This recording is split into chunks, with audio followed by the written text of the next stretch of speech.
escutam bem? Sim. Vou pedir licença para ficar sem a máscara enquanto eu estou conversando com vocês, para ficar melhor para ouvirem, né? Então, como eu fui apresentada, meu nome é Doralice Marcondes, sou tarefeira aqui da Suave Caminho e tô nervosa dessa, muito nervosa, porque depois que a gente retornou presencialmente, é a primeira vez que eu faço uma palestra presencial aqui, até a minha amiga ali me lembrou que durante a pandemia eu tinha estado em Cabo Frio, mas aqui, né, na nossa casa, aí eu fico assim, nervosa. Estou nervosa, mas conto com a tolerância, com a paciência, com a bondade de vocês de entenderem aí o meu nervosismo, mas eu vou me soltar no decorrer. Vamos lá. Vamos lá. Por que eu trouxe esse tema hoje? Filhos especiais. Até que nem foi por acaso, nem foi de propósito, mas caiu até no mês do Dia dos Pais, né? Então, eu fiz pensando muito nas mães, mas os pais também têm filhos especiais, por que não, né? Então fica aí essa coincidência, que não é coincidência com certeza, para o nosso mês de agosto, e surgiu da seguinte forma: eu tenho uma amiga muito querida que teve uma filha com uma síndrome e ela completou 4 aninhos agora, nos últimos dias, e ela tem deficiências físicas em decorrência do problema de saúde, né? E essa minha amiga, ela não mora perto de mim, mas ela me perguntou, fez vários questionamentos, né? De por quê? O que aconteceu? Por que comigo? Várias coisas que talvez muitas pessoas se perguntam, não necessariamente quando tem filhos com situações de problemas de saúde, mas às vezes coisas que acontecem na vida da gente, né? Por que comigo? Por que esse diagnóstico logo para mim? E ela ouviu muitas coisas, muitos achismos, muitas teorias espiritualistas, e ela queria conversar comigo para eu explicar para ela. E eu falei assim, gente, não sei assim te dizer talvez tudo que você precisa saber, mas eu vou estudar para me preparar para essa conversa. E quando eu fui estudando, eu fui me recordando de outras amigas, e eu percebi a quantidade de pessoas que eu conheço que são mães especiais e pais especiais. E eu percebi que a minha família também, né, é uma família especial, não no meu grupo de 5, né? Assim, nós não temos nenhum problema físico limitante ou cognitivo diagnosticado, pelo menos não, mas nós tivemos na nossa família o meu tio, que era síndrome de Down, e aí eu comecei a perceber que isso não era um assunto que poderia ficar só para Carol, e poderia talvez acolher, consolar outros corações. E aí surgiu esse estudo de hoje. Inclusive, ela não pôde estar aqui hoje porque, como eu falei, ela reside longe, mas como a palestra está sendo gravada, ela vai assistir depois. Para a gente começar, eu quis ilustrar com uma história real, que não é o dessa minha amiga, é de uma outra amiga. Pode passar para mim? Essa história, ela é o primeiro relato de caso de um livro que se chama Todo Filho é Adotivo. E aí entra o meu merchan, né? Meu pequeno merchan deste livro que foi publicado há um ano, em setembro do ano passado, cuja verba vai toda para um lar batista de crianças de Embu das Artes e uma parte para o Adote, que é o grupo de amor e adoção aqui de Rio das Ostras.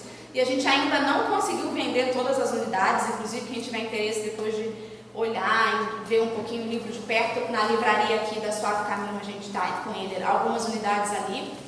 E essa história é o primeiro relato de caso desse livro, e eu trouxe para vocês porque é uma maternidade assim, né? Alguns chamam de atípica, outros chamam de especial, e essa minha amiga, ela estava ali na maternidade pela via da adoção de uma criança especial. E aí eu pensei algumas partes do relato dela, em que ela fala, né, que adotou a Lala, vou chamar aqui de Lala, com seus 8 anos. Ela tinha síndrome de Sequel, ela foi abrigada aos 3 anos de idade e ficou 5 anos no abrigo, porque nenhum dos mais de 30 mil pretendentes a pais e mães do Cadastro Nacional da Adoção tinha interesse em adotar a Lala. Mas essa minha amiga, assim que foi habilitada, ela sentiu que o filho que ela teria seria uma criança especial. O perfil dela foi visando isso, porque já estava no coração dela esse desejo.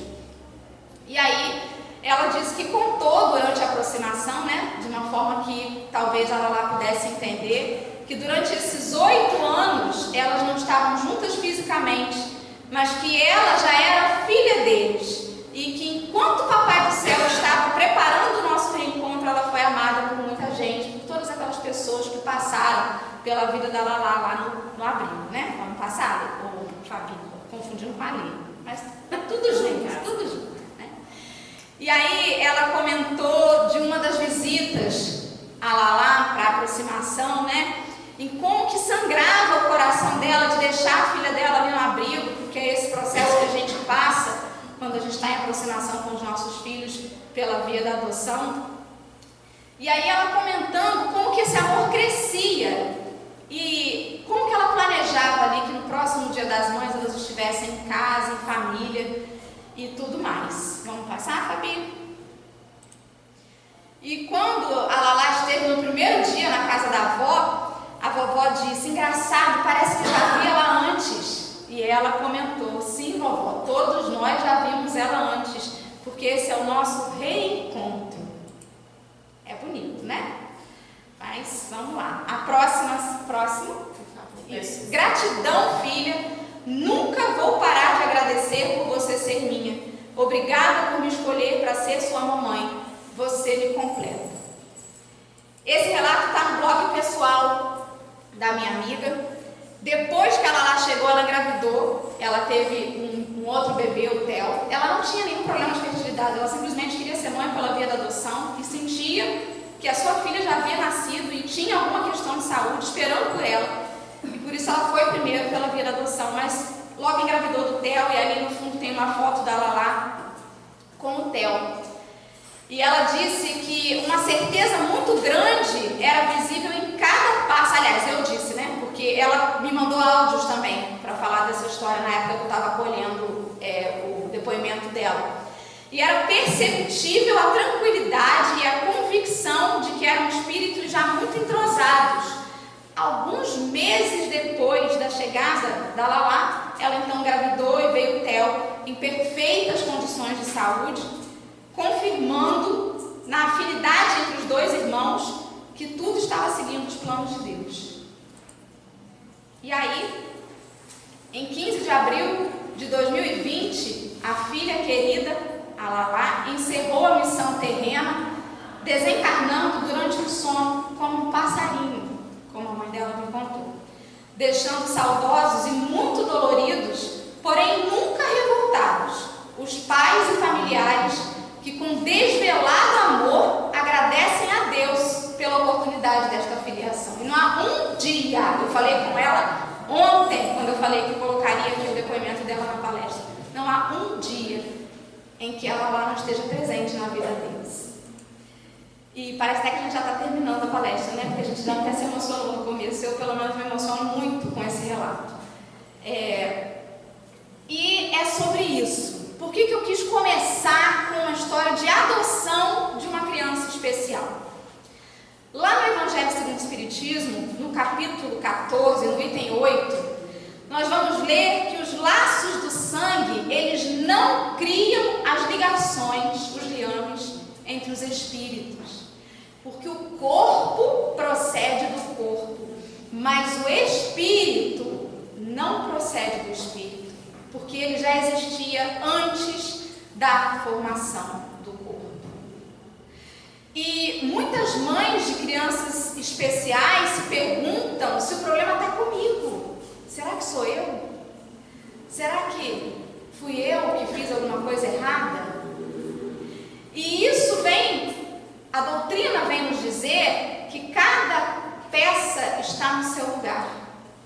E cada ser possui o corpo que necessita para aplicar as suas experiências, o seu aprendizado.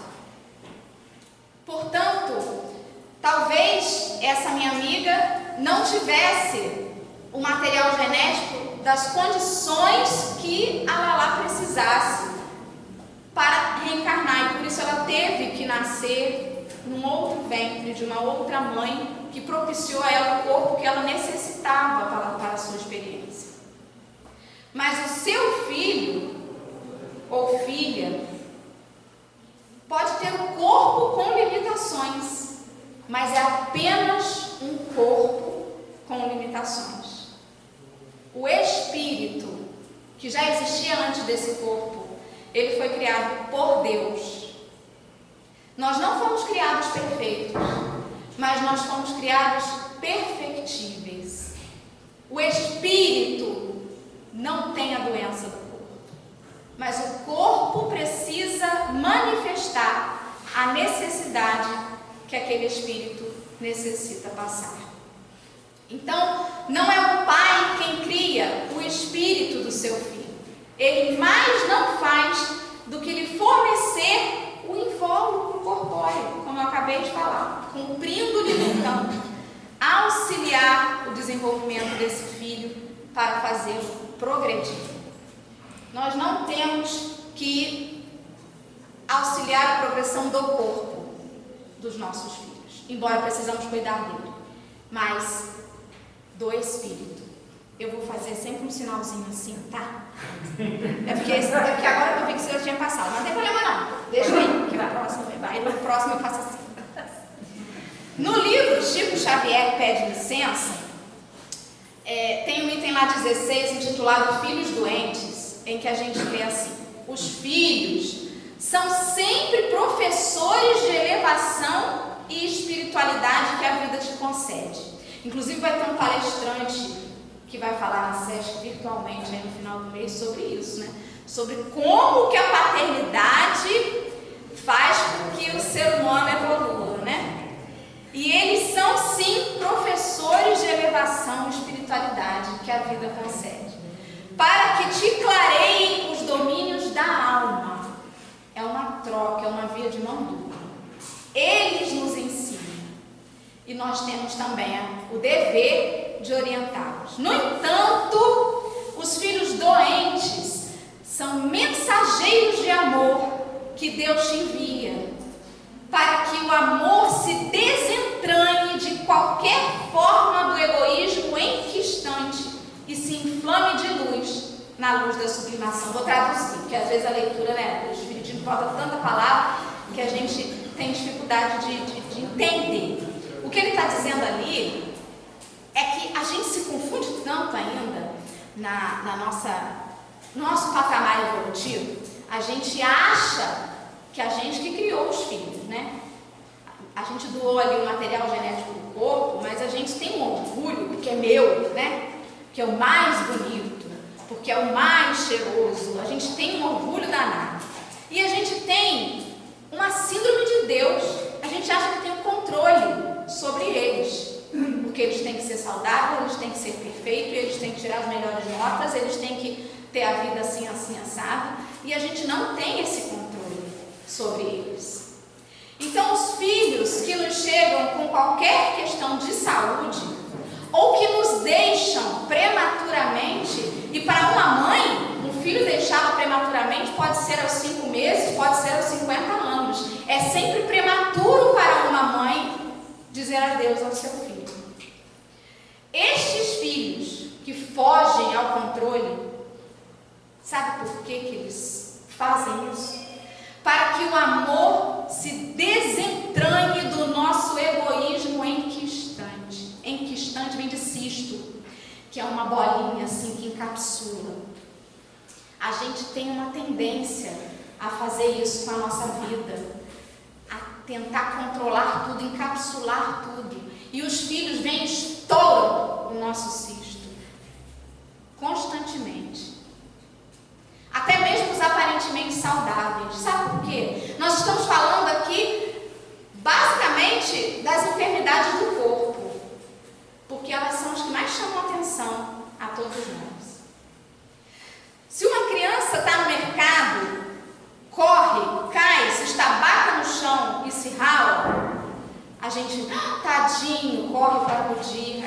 caiu, se machucou, fez dodói.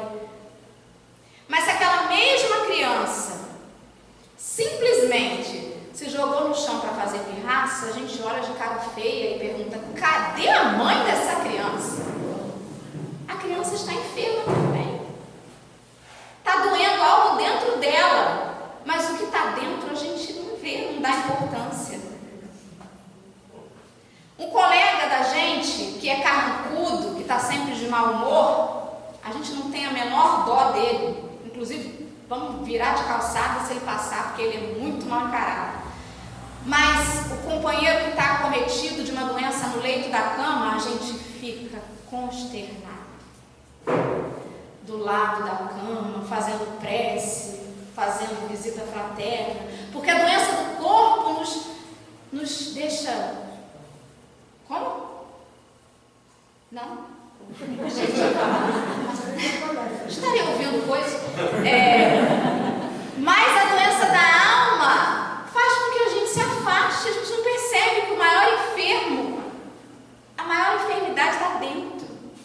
A gente ainda fica muito preocupado com a saúde do corpo.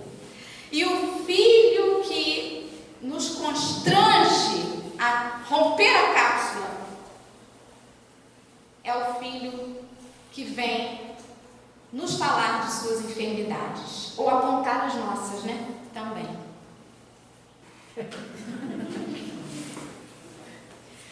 No pós-fácil deste livro, de novo, mexendo, plim, plim.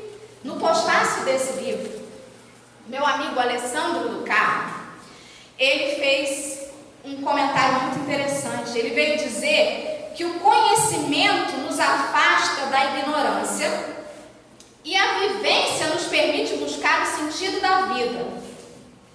Ou seja, né? Talvez eu nem devesse estar aqui para falar. Talvez uma dessas mãezinhas em que eu me inspirei devesse estar aqui. Porque uma coisa é o conhecimento, a outra coisa é a aplicação. E é por isso que a gente precisa viver as coisas. O ato de conhecer ainda não é suficiente para que o entendimento seja perene em nós, ou seja, para que ele internalize, para que ele fique.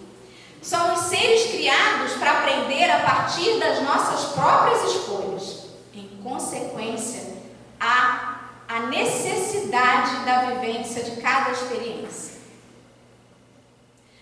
Todos nós que aqui estamos somos elegíveis para passar por situações desafiadoras. Uma das minhas amigas especiais me falou: mas por que eu sempre fui tão religiosa, eu sempre tentei fazer tudo certo, justamente por isso. Porque você estava preparado para vivenciar a experiência. Toda experiência que nos chega no momento em que a gente está preparado para viver. Nós somos criados para aprender a partir das nossas próprias escolhas. Nós escolhemos estar aqui hoje. E quando a gente escolhe adentrar numa religião, e aqui eu vou puxar a farinha para o nosso saco, para o espiritismo, eu tenho uma notícia para dar para vocês. Tem gente que acha que vem na casa espírita para tomar passe, para se blindar, acha que vai sair daqui um guarda-chuva, para nenhuma gota de nada de lá de fora pegar, né? Aí passa a semana, volta um guarda-chuva todo furadinho, vem aqui e toma passe, para se blindar. E não é sobre isso. A gente não vem aqui para isso. A gente vem aqui para conseguir soltar o guarda-chuva e viver. Nós não vamos aprender nada na palestra, no estudo. Nós vamos aprender na experiência, na vida. Você pode assistir 50 palestras sobre luto. Você só vai entender, aplicar, aprender quando você disser até logo a um ente querido. O aprendizado está na vivência, na experiência. Não fujamos, portanto, das experiências que nos convidam, que a vida nos convida a passar. E aí vem o Livro dos Espíritos, na questão 582, questionar se a gente pode considerar como missão a paternidade. Fica a dica aí para o palestrante que vai falar sobre isso. Respondem os Espíritos, sem contestação possível, uma verdadeira missão.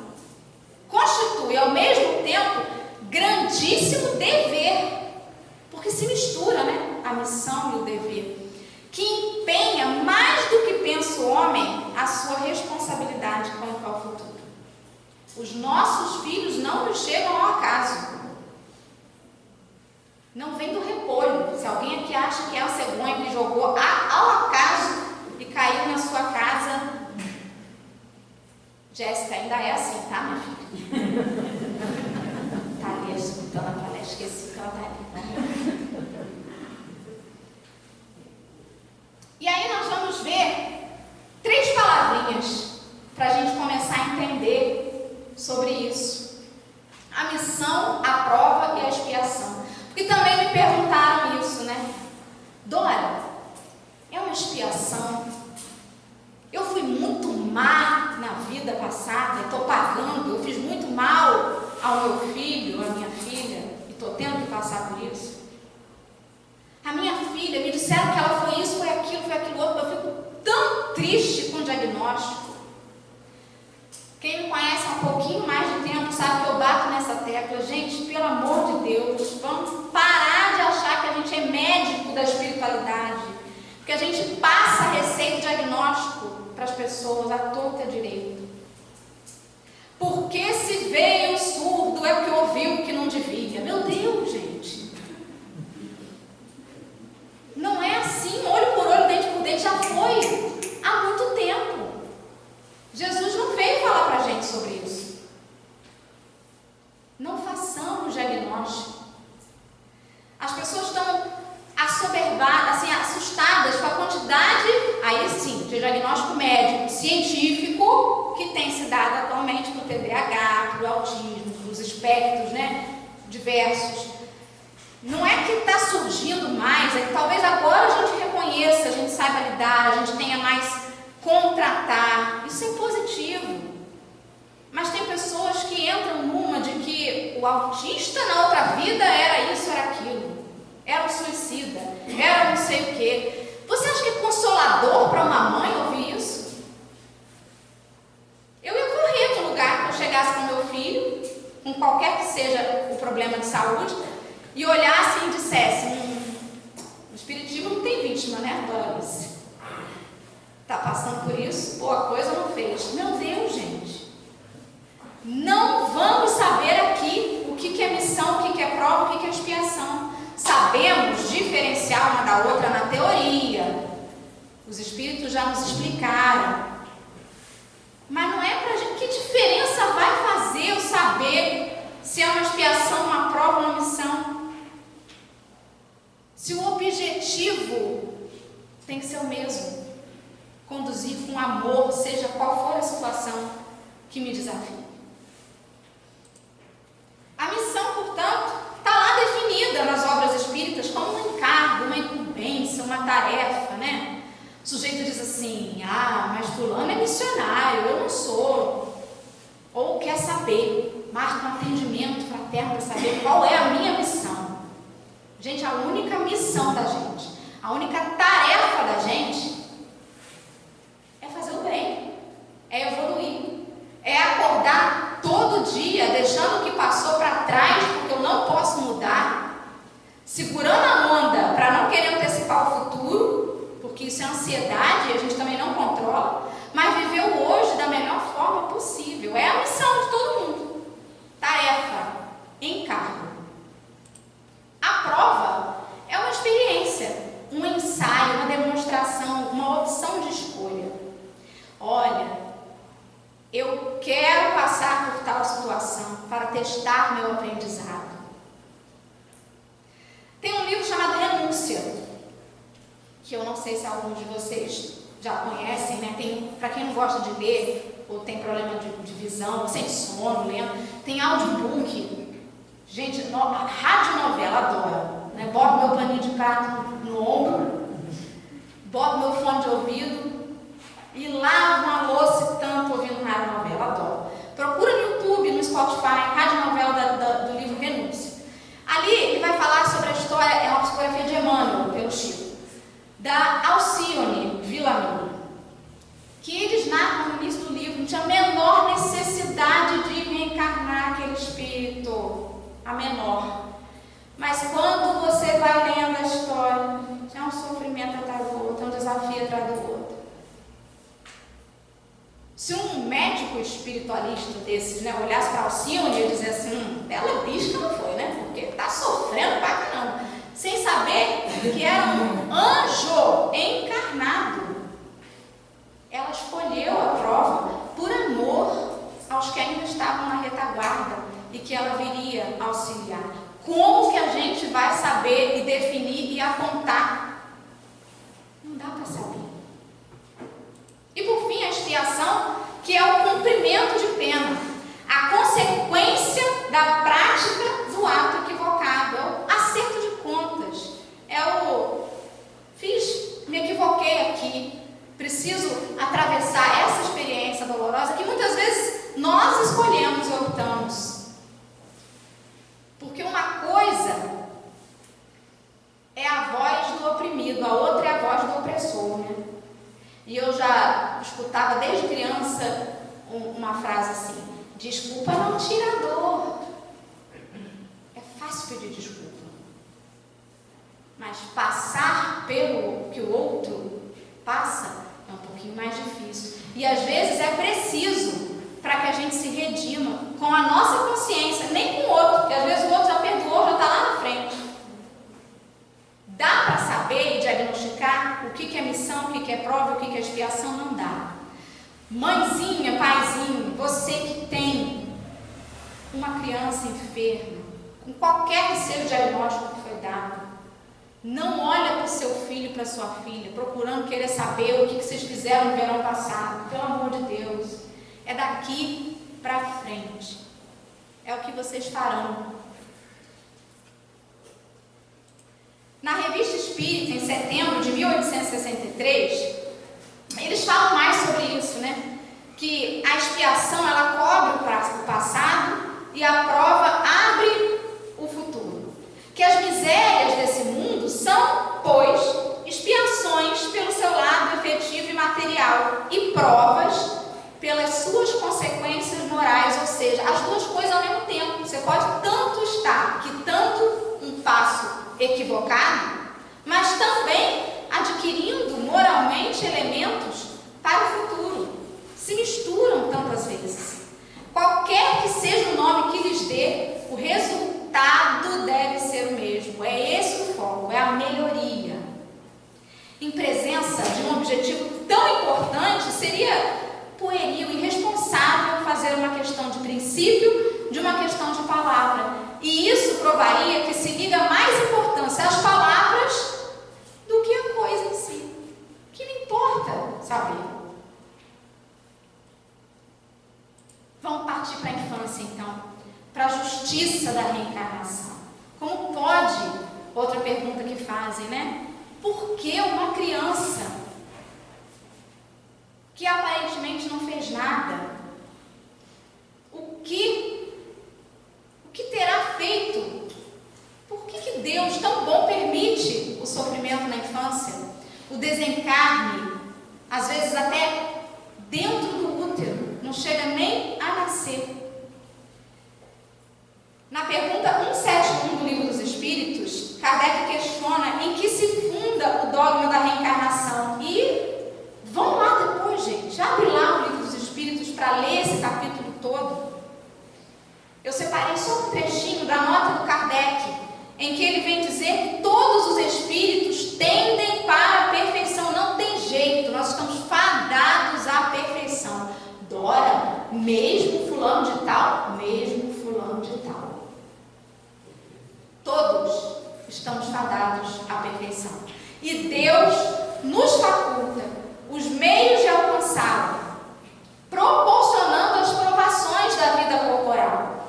Sua justiça, porém, concede realizar em novas existências o que não puderam fazer ou concluir numa primeira prova. Deus não é imediatista como a gente, que acha que tem que dar conta de tudo hoje e agora.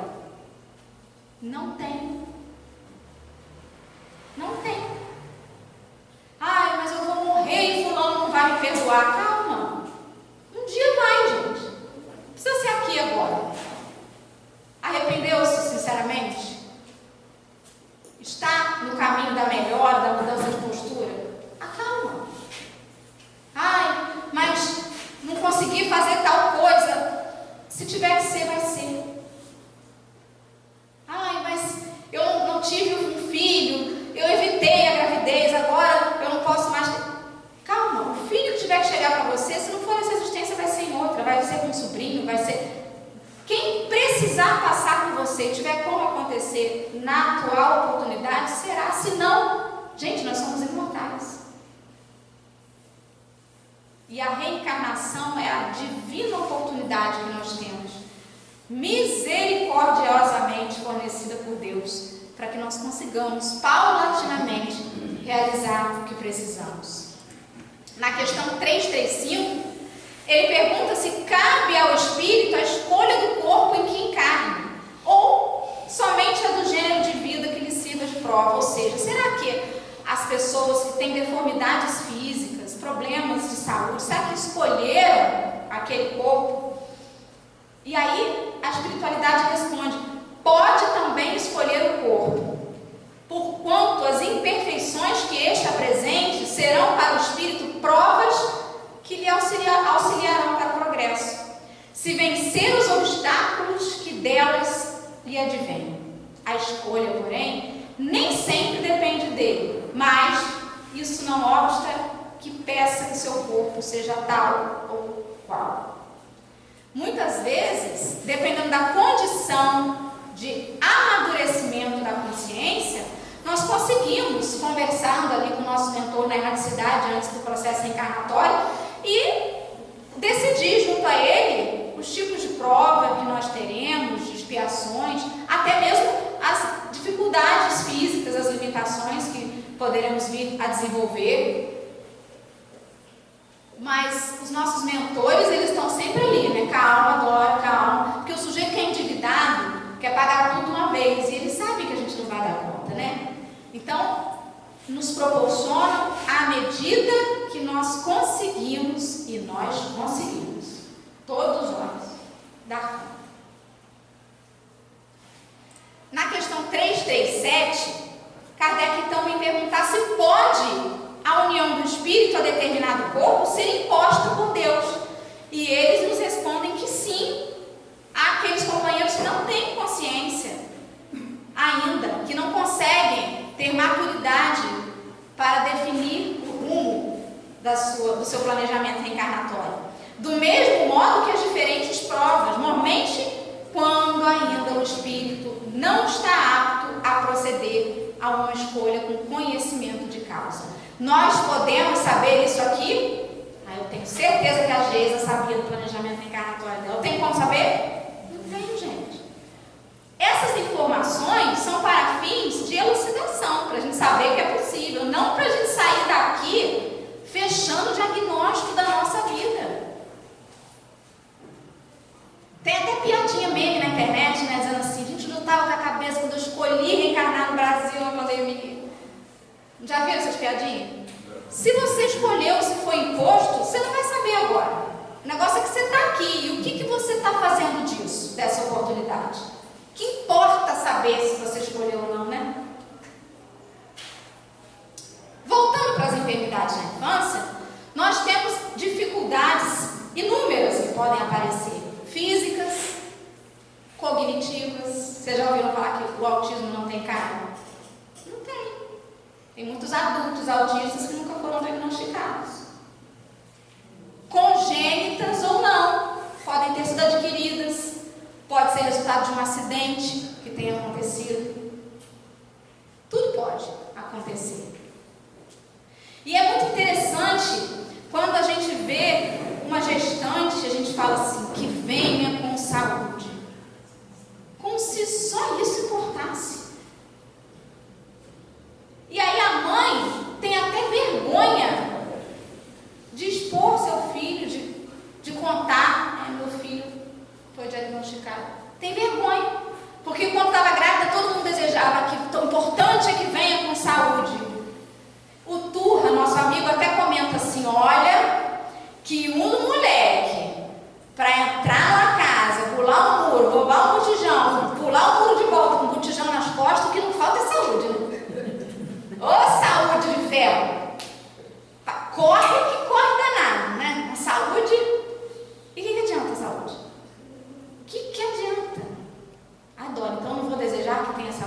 Sim, mas lembrando sempre que não é o mais importante, que não é isso que vai definir se aquele espírito vai ser feliz ou infeliz, vai conseguir ou não trilhar o seu caminho.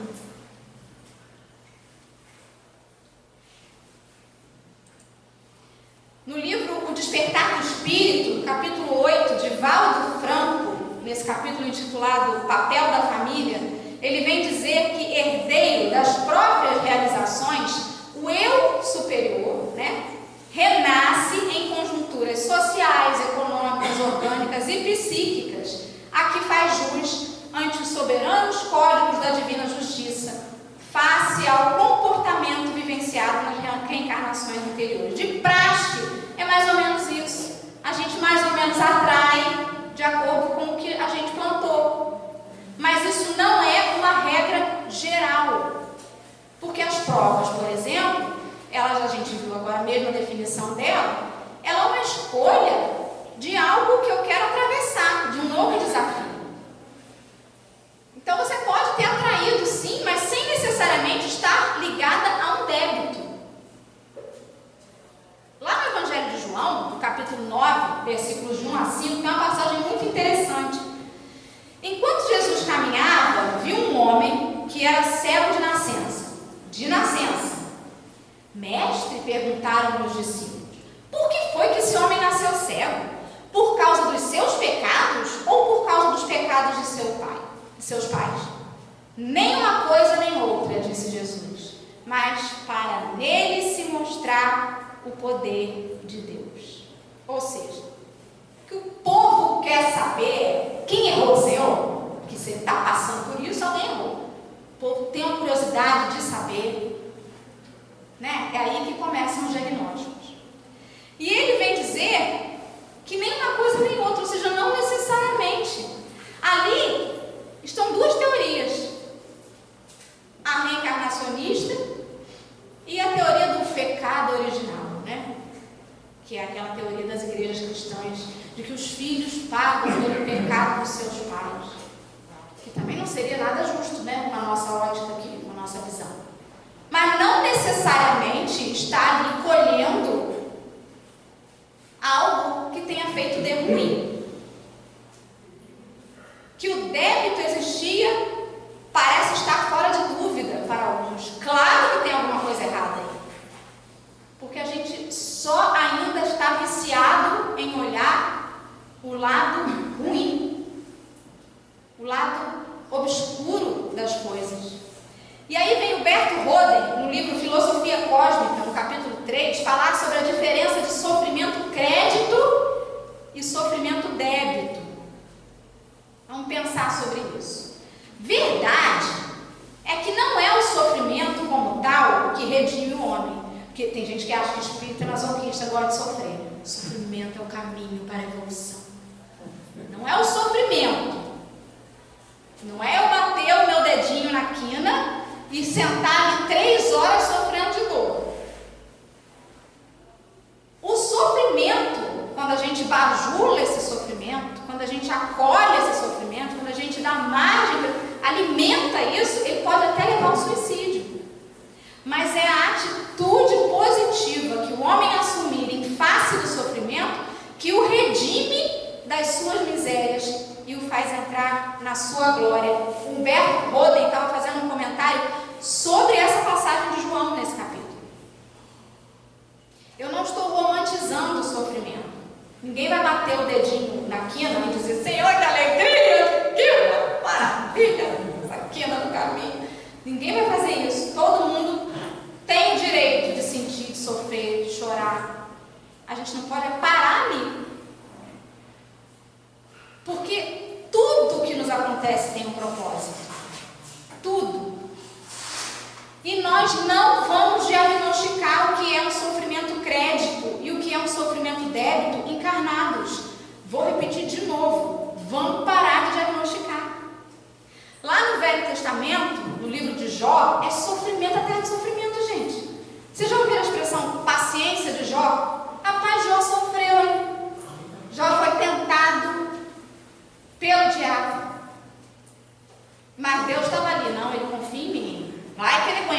E Jó perdeu os filhos, e Jó adoeceu, e Jó perdeu as riquezas, e Jó passou por tudo e manteve-se firme. Jó não devia nada a Deus.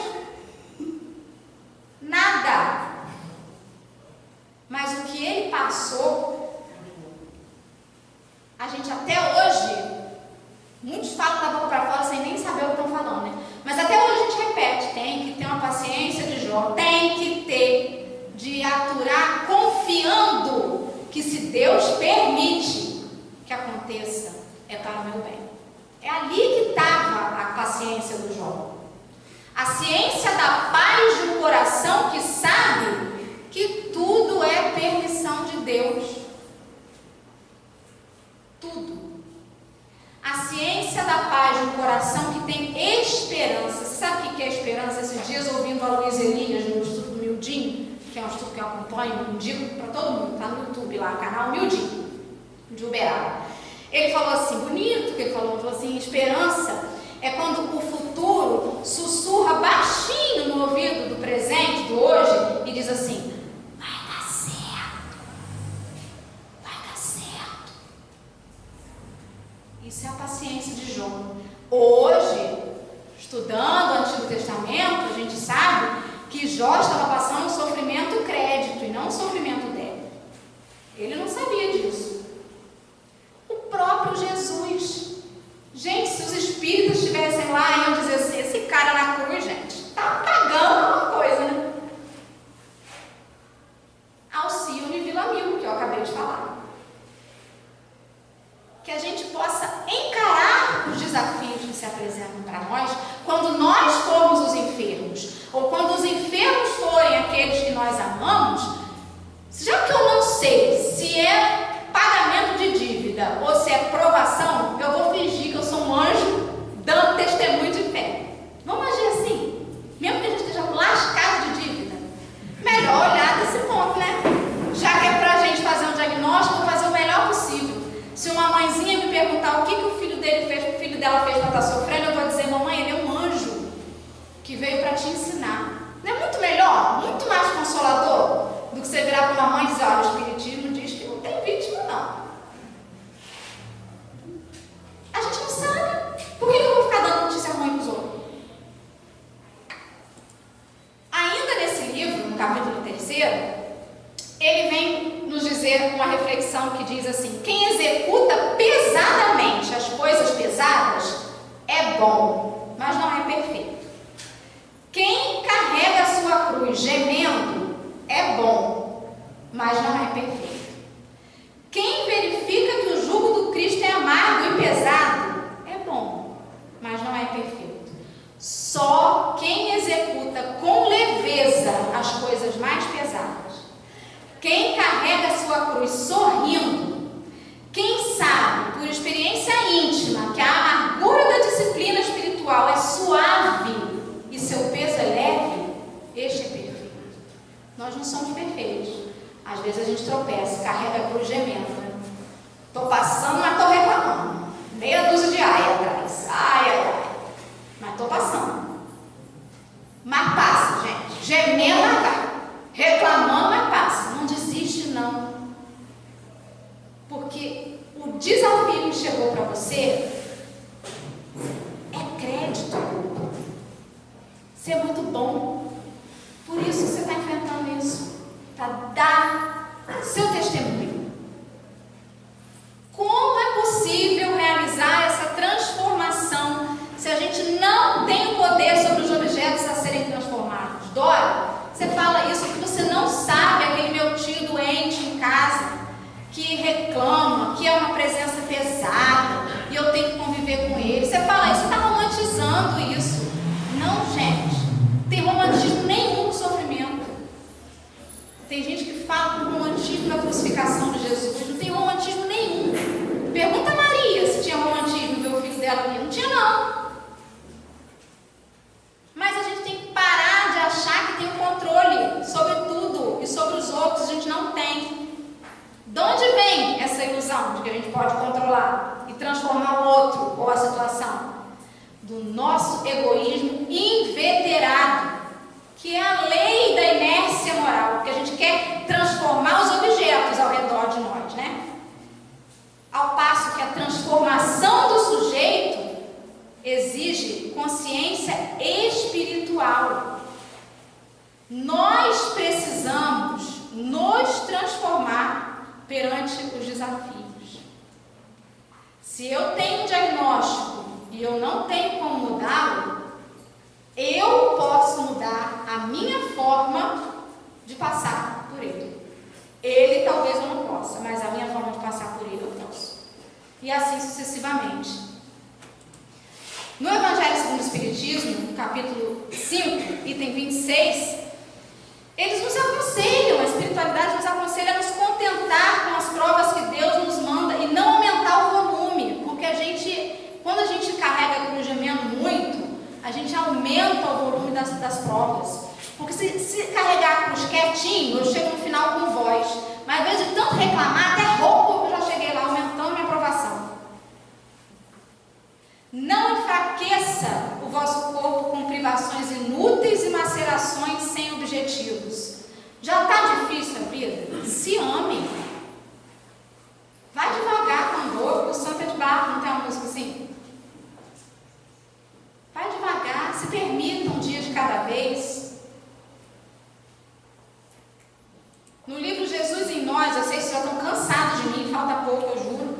O Chico estava contando, certa feita uma senhora em Uberaba nos procurou e disse: eu sou mãe dessa criança excepcional, levou a criança. Eu me sinto uma criatura amarga, eu sofro muito com isso. O que é que Emmanuel diz para mim? E o Chico disse a ela assim: minha filha, a maternidade é um privilégio que Deus concedeu à mulher. Então, toda mulher desfruta desse privilégio da providência divina.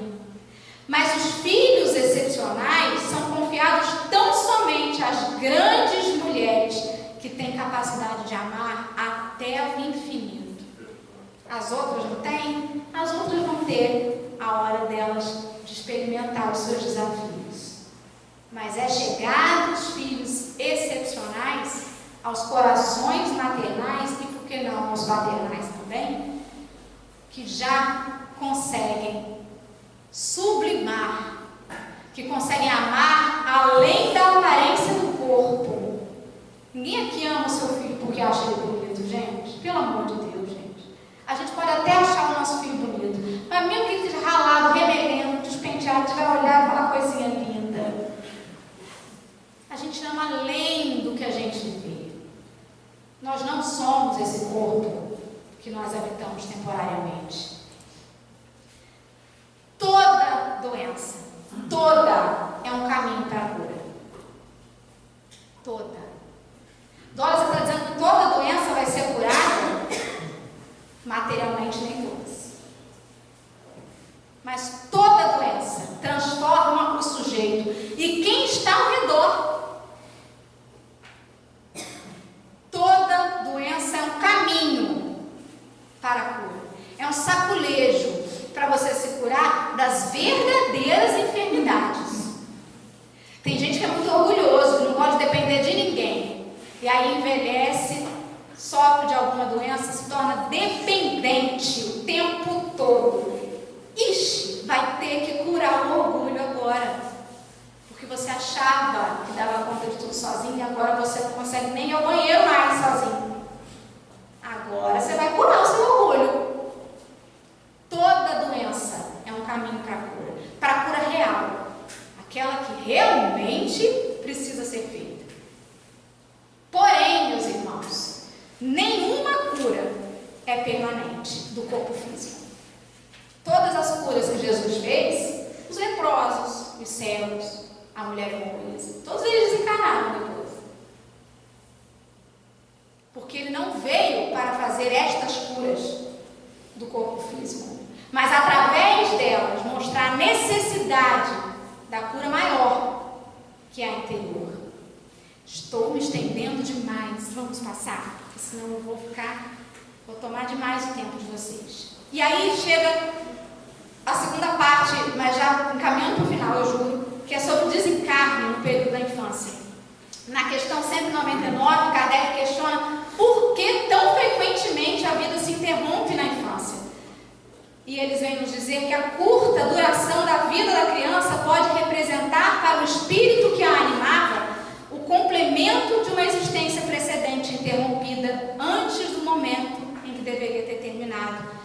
E sua morte também, não raro, constitui provação ou expiação para os pais. Nós vimos, agora há pouco, quando a gente falou sobre o dogma da reencarnação, dessa necessidade que nós temos enquanto espíritos de estar aqui e voltar, e estar aqui e voltar.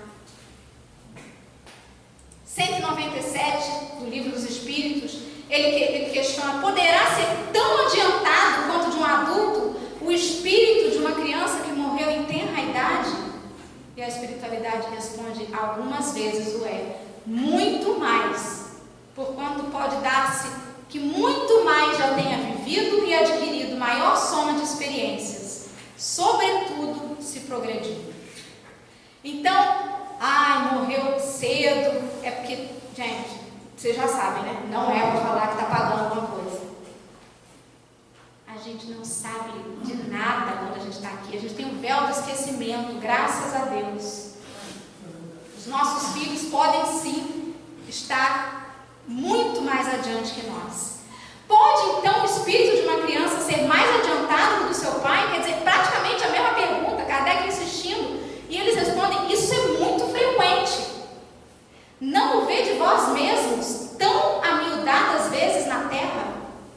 E os pais ainda tão orgulhosos acham que só eles detêm a sabedoria do que é certo e do que é errado,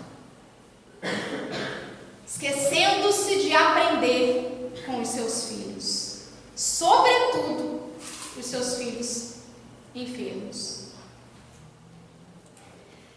Tem um depoimento muito interessante sobre isso na Revista Espírita de agosto de 1866, em que uma mãe havia perdido o seu filho, né? Ele desencarnou com 7 anos. E aí ela tornou-se médium e teve essa mesma criança como guia. Se alguém tivesse contado isso pra gente aqui, a gente ia dizer assim: essas mistificações. Vai estudar a codificação. Vai estudar a codificação. Estou tirando da Revista Espírita. Caro e bem-amado filho, um espírita, meu amigo, não compreende e não admite que possa ser o guia espiritual de tua mãe, porque ela existia antes de ti. E sem dúvida deve ter tido um guia, mesmo que fosse apenas durante o tempo em que tivemos a felicidade de ter-te ao nosso lado. Podes dar-nos algumas explicações? E o garotinho guia, já não garotinho, porque provavelmente com a condição que ele tinha de amadurecimento espiritual, já com certeza havia retomado, né, a sua forma adulta na espiritualidade. Ele responde: eu existi muito tempo antes de minha mãe e ocupei em outra existência uma posição eminente por meus conhecimentos intelectuais. Desculpa, eu esqueci, perdão. Mas um imenso orgulho se havia apoderado de meu espírito e durante várias existências consecutivas fui submetido à mesma aprovação, sem poder dela triunfar até chegar à existência que estava junto a vós. No entanto, como já era adiantado, e minha partida devia servir ao vosso adiantamento, ou seja, como prova para ela, tão atrasada na vida espírita, que só foi procurar o espiritismo depois que o filho morreu. Deus me chamou antes do fim de minha carreira, considerando minha missão junto a vós mais aproveitável como espírito do que como encarnado. Quantas histórias a gente conhece de pessoas que modificaram a vida completamente depois que o filho morreu? Criou uma ONG para defender uma causa do filho. Às vezes o filho vivo encarnado talvez nem desse aquela importância para o que ele fazia, mas aí ele foi. E aquele pai e aquela mãe sentiram uma necessidade de fazer alguma coisa. Deus é que sabe a razão e o porquê de tudo. Chegamos no fim, no livro Boa Nova, item 30, e o item intitulado Maria. Eu trouxe muita coisa escrita, gente. Eu não costumo fazer palestra assim, mas é porque é tanta coisa interessante, foi difícil demais enxugar. Que profundos desígnios haviam conduzido seu filho adorado à cruz do suplício. Gente, vocês já pararam para pensar nessa cena da crucificação? Eu empaco nela toda vez, porque eu imagino Maria ali. Gente, uma voz amiga lhe falava ao espírito, dizendo das determinações insondáveis e justas de Deus, que precisava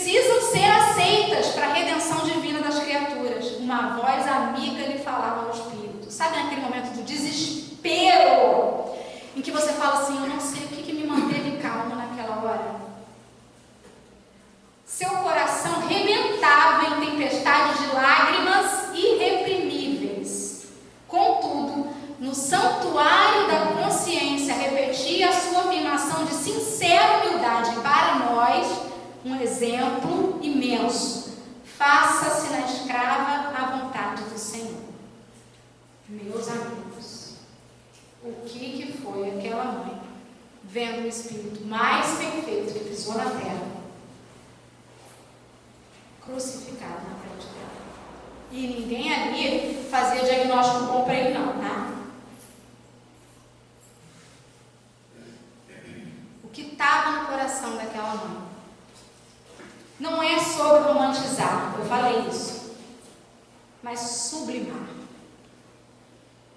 Que ali, sem pecado, aquela experiência, desafio, aquele sofrimento crédito não tenha sido em vão, que possa servir para a gente se amparar, se inspirar para vencer os nossos sofrimentos créditos, né? Todo mundo bonzinho aqui. Portanto, eu repito, meus irmãos, toda doença é um caminho para a cura. Mas está lá no livro do Espírito da Verdade que somente a cura espiritual lança raízes sobre a força do amor. Somente. Eu falei a vocês que no Evangelho tem muitos exemplos de cura, né? Mas eu contei assim por alto nessas plataformas que a gente pode fazer conta de quantas vezes aparece tal coisa. Acho que foram 27 curas no Novo Testamento. Mas ao meu ver, depois desse estudo, você sabe qual cura me impressiona mais? Qual o caminho de cura? Qual o processo de cura de Jesus que me impressiona mais? A transformação de Paulo. O resgate de Judas no Vale dos Suicidas.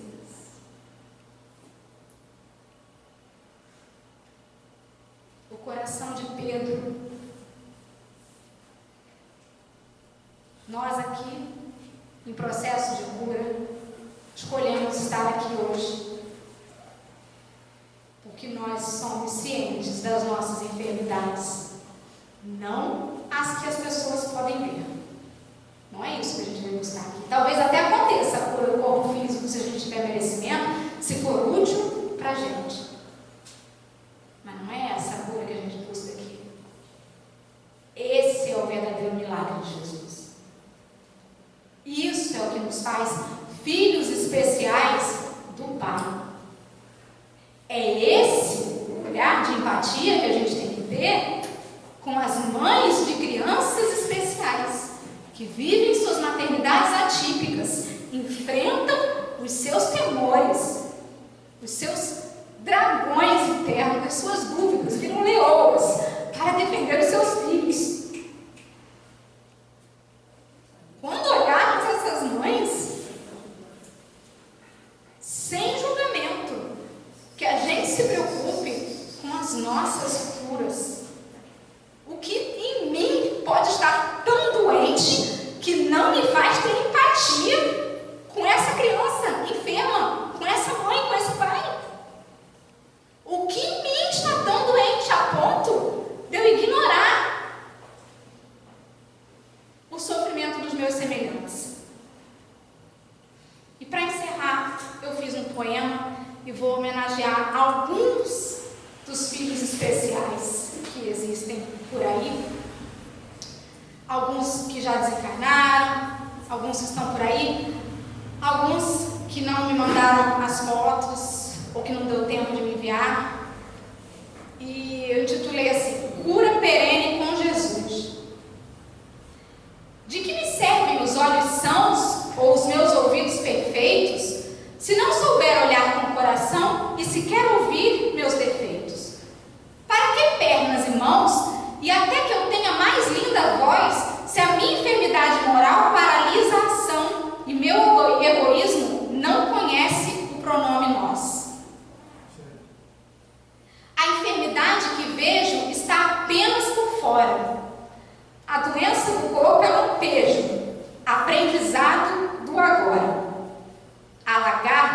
no chão de terra, não enxerga ainda nem por um segundo, mas após o casulo em linda primavera, a bela borboleta ganha o mundo.